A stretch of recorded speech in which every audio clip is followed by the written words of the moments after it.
Does your AI voice sound too fast or too slow? In this tutorial, I'll show you how to change the voice speed in Murf AI in 2026 so your narration sounds more natural and fits your project perfectly. First, sign into your Murf AI account and open the project you want to edit. Once the project loads, you'll see your script, selected AI voice, and the available editing tools. Next, select the voice or script section you want to modify. Depending on the current Murf AI interface, the voice settings panel is usually located beside or above the text editor. This is where you'll find options for adjusting the narration. Look for the speaking speed control and move the slider to your preferred setting. A slightly slower speed can improve clarity for tutorials and educational content, while a faster pace may work better for shorter or more energetic videos.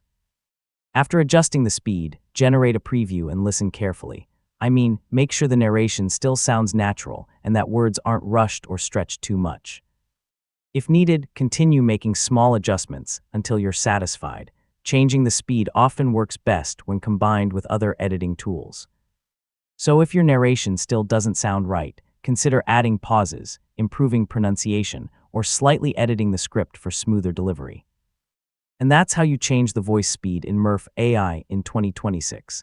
A few small adjustments can make your AI narration sound much more polished and engaging. Thanks for watching, and I'll see you in the next tutorial.